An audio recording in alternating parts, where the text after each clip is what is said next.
ஆளுங்கட்சியோட நோக்கமே என்னென்னா பல்வேறு கட்சிகளுக்கு போகக்கூடிய ஓட்டுகள் எல்லாத்தையுமே கூட்டுக்கொண்டு பாஜக ஃப்ரெண்ட்ஸ் இவங்கெல்லாம் பாஜகவோட பி டீம் அப்படின்னு சொல்லி தள்ளி விட்டு மொத்த ஓட்டையை நம்ம எடுத்துடலான்னு பார்க்குறாங்க. ஆனால் மக்களுக்கும் விவரம் இருக்கும் இல்லையா? சீமான் அவர்கள் ஆர்எஸ்எஸ் நிகழ்ச்சியில் வந்து பங்கேற்றது ஒரு மிகப்பெரிய சர்ச்சையாக இப்போ மாறி இருக்கு. இதை ஒரு கூட்டணிக்கான ஒரு அச்சாரமாக நம்ம பார்க்க முடியுமா? கூட்டணிக்கான அச்சாரம் அப்படிங்கிறதுல வந்து வாய்ப்பு கிடையாது. ஸோ அவர் வந்து தனித்து போட்டியிடணும். அவரோட பிஸ்னஸ் பிளான் வேறு, அது வேற சொல்லிட்டீங்க. KN நேருவாக இருக்கட்டும், நம்ம சேகர் பாபுவாக இருக்கட்டும், இப்போ இந்த தெலுங்கு செட்டியார் ஜாதி அமைப்புகளோட நிகழ்ச்சிக்கு போயிருக்காரு. அவங்களோட கொள்கை என்ன? ஜாதி இருக்கக்கூடாது. தெருவில் கூட அந்த பசுமன் முத்துராமலிங்க தேவரை தூக்கு, சிதம்பரம் பிள்ளையை தூக்கு அப்படின்னு சொல்லும்போது அப்போ அவங்க எதுக்கு அந்த ஜாதி சங்கத்தோட நிகழ்ச்சிகளுக்கு போகணும்? ஒரு டைம் கிறிஸ்துவ அமைப்புகளில் போய் அங்கே போய் வேற ஒரு இதை பேசுகிறது, வேற இன்னொரு ஜாதி சங்கத்தில் போய் இந்த ஜாதி தலைவர்களுக்கு இல்லாமல் நான் இவங்களை விட அவங்க உயர்ந்து பேசுகிறது. சீமான் வந்து எப்போவுமே இப்படி ஒரு குழப்பவாதி. மக்களுடைய பார்வையில் அவருடைய செயல் எப்படி சார் பார்க்கப்படும்? ஆளுமை மிக்க பேச்சு இருக்குது, துணிச்சல் மிக்க பத்திரிகையாளர்களை சந்திக்கக்கூடிய குணம் இருக்குது. பட் இதெல்லாம் வந்து நம்பி இன்னும் நிறைய பேச்சு திறமைக்குள்ள இளைஞர்களுமே அவர் பின்னாடி இருக்கிறாங்க. பட் பரவலாக மக்களுங்கும்போது இந்த மாதிரி காயப்படுத்தும் போது அவரை நம்புறதுக்கு தயங்குறாங்க. விஜய் ரொம்ப பாதிக்கப்பட்டிருக்காங்களோ நாம் தமிழ்? கண்டிப்பாக அவங்க ரொம்ப பாதிக்கப்பட்டிருக்காங்க. அவங்க வேண்டிக்கிட்டு இருக்கிறதே என்னென்னா, தோல்வி பயத்தினால இப்படி. தோல்வி பயம் இல்லை, கட்சி இருக்குமானுங்கிற பயம். இந்த 26க்கு அப்புறம் கட்சியே இருக்காதே, இன்னும் இருக்கிறவங்க கொஞ்சம் பேரும் அப்படியே பிச்சுக்கிட்டு போயிடுவாங்களோ அப்படிங்கிற ஒரு இதில் வந்து இப்போ லாஸ்ட் மினிட் டான்ஸ் மாதிரி ஏதாவது பண்ணணும் அப்படிங்கிற மாதிரி அவங்க ஏதோ பிளான் பண்ணிட்டு இருக்கிறாங்க. பிரதான எதிரியே திமுக, அதை மறந்துட்டு விஜய் எதிர்ப்பு, விஜய் கூட சேர்றவங்க எதிர்ப்பு, இப்படியே தான் வந்து கொண்டு போயிட்டு இருக்காங்க. விஜய் கிட்ட போனது காரணம், அதிகமாக கான்சன்ட்ரேட் பண்ண காரணம் என்ன அப்படின்னா, சித்திரைவான் மீடியா நேயர்களுக்கு வணக்கம். நான் உங்க நவீன். இன்று நம்முடைய அரசியல் விமர்சகத்தில் வினோத் துரைராஜ் அவர்கள் இணைஞ்சிருக்கார். வணக்கம் சார். வணக்கம் நவீன். சீமான் அவர்கள் ஆர்எஸ்எஸ் நிகழ்ச்சியில் வந்து பங்கேற்றது ஒரு மிகப்பெரிய சர்ச்சையா இப்போ மாறி இருக்கு. இது குறித்து உங்களோட கருத்து என்ன சார்? சீமானே சங்கின்ட்டாங்க இல்லையா? இல்லை, அவர் தானே சங்கீனா தோழன்னாரு. சங்கீனா தோழர்னா ஒவ்வொரு இது இருக்குது, சங்கி இருக்குது, மங்கி இருக்குது, அணிகள் இருக்குது, அப்படின்னு நிறையா இருக்குது. ஸோ அதில் இன்னைக்கு ஒரு ஆர்எஸ்எஸ் நடத்தக்கூடிய அந்த பாரதியாரோட பிறந்த நாள் ப்ளஸ் வந்தே மாதரம் 150வது அந்த ஒரு நிகழ்ச்சிகள் வந்து பாஜக சார்பில் இந்தியா முழுவதுமே நடத்துகிறாங்க. அதில் பாரதி வந்து அந்த வந்தே மாதரம்ங்கிறத வந்து ரொம்ப இணக்கமானவருங்கிறனாண்டி ஸோ அவரோட பிறந்த நாளை முன்னிட்டு இந்த மாதிரி ஒரு நிகழ்ச்சி பண்ணியிருக்கிறாங்க. ஓகேங்களா? ஸோ அதில் தப்பு கிடையாது.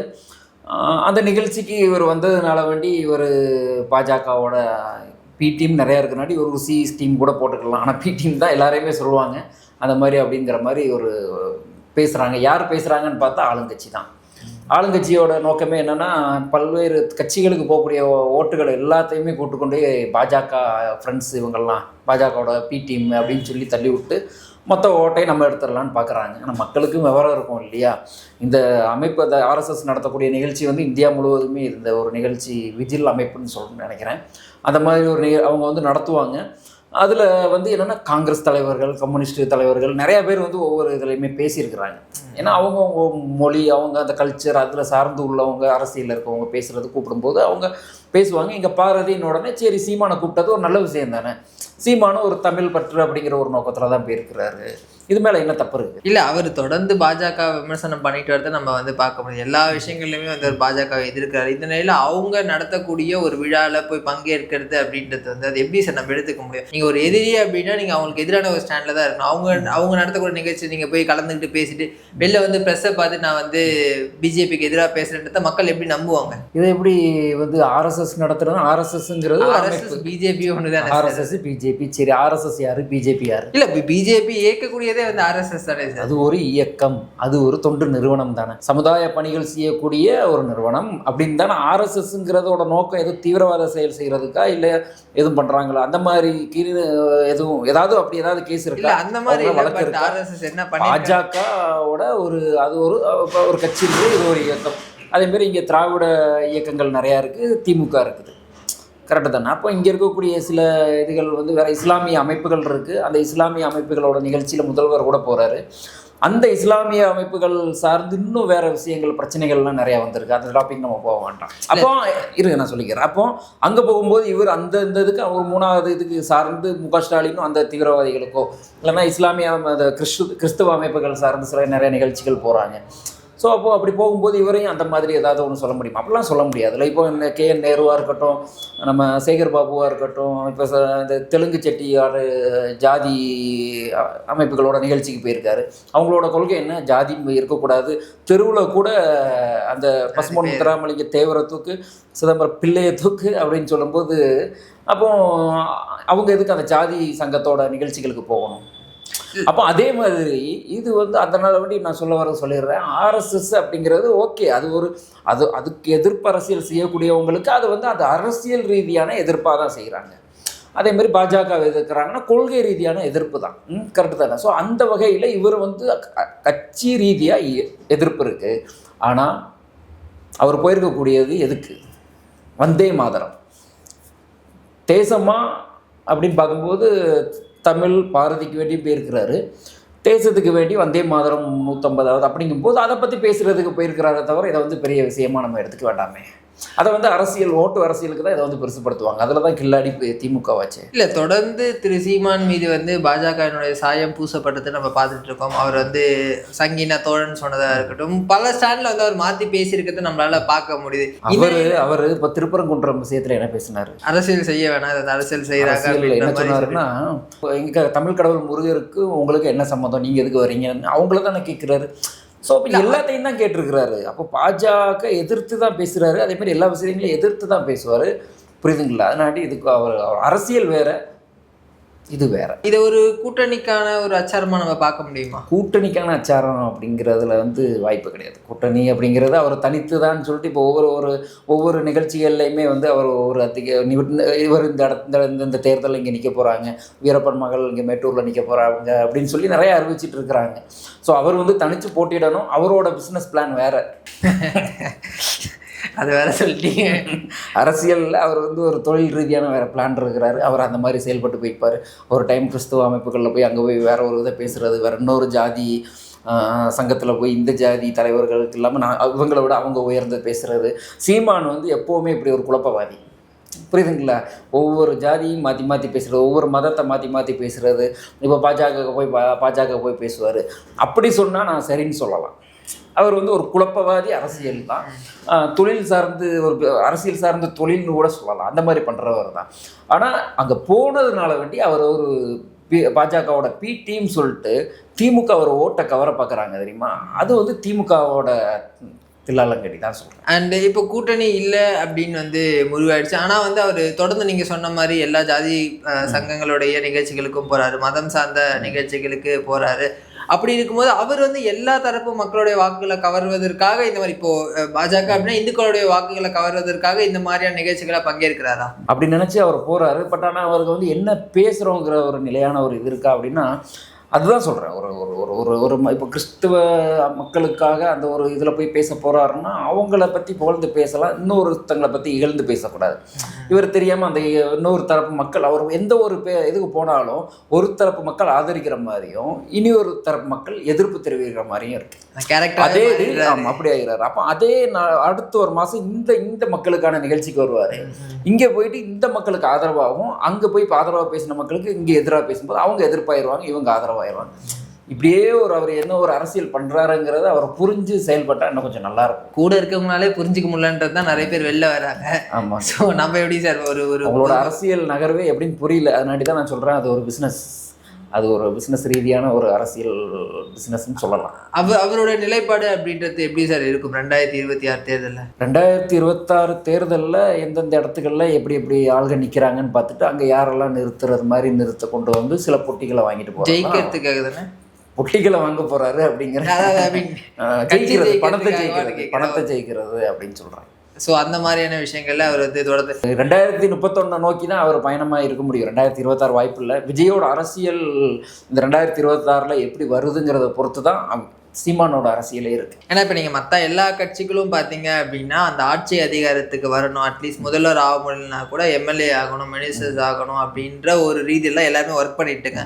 ஆனால் திரு சீமான் அவர்களை பொறுத்த வரைக்கும் அதுக்கான எந்த அறிகுறியுமே இல்லையே சார். ஒரு கவுன்சிலராக இருக்காங்களா? இல்லை. ஒரு எம்எல்ஏ எதுவுமே இல்லை. அதான் சொல்கிறேன், அவங்களுக்கு இங்கே ஒரு தலைவர் நிற்கிறாரா, அப்போ அந்த கட்சியிலேருந்து எந்த தலைவர் நிற்கிறாங்க, மூணாவது கட்சியிலேருந்து எந்த தலைவர் நிற்கிறாங்க, நடுவில் இவரை நிறுத்தினா நான் உங்களுக்கு எனக்கு இந்த மாதிரி கொடுத்தீங்கன்னா இவரை நிறுத்தினா இவங்க ஓட்டு புரியும், நீங்கள் ஜெயிப்பீங்க அப்படிங்கிற ஒரு அரசியல் உள்ள நடக்கு அப்படிங்கிறது மட்டும் எனக்கு தெரியுது. மக்களுடைய பார்வையில் அவருடைய செயல் எப்படி சார் பார்க்கப்படும்? மக்களோட பார்வையில் ஒரு சில மக்கள் இளைஞர்கள் வந்து பார்க்குறாங்க அவரோட பேச்சு வந்து சில ஒரு ஒரு ஒரு ஒரு ஆளுமை மிக்க பேச்சு இருக்குது, துணிச்சல் மிக்க பத்திரிகையாளர்களை சந்திக்கக்கூடிய குணம் இருக்குது.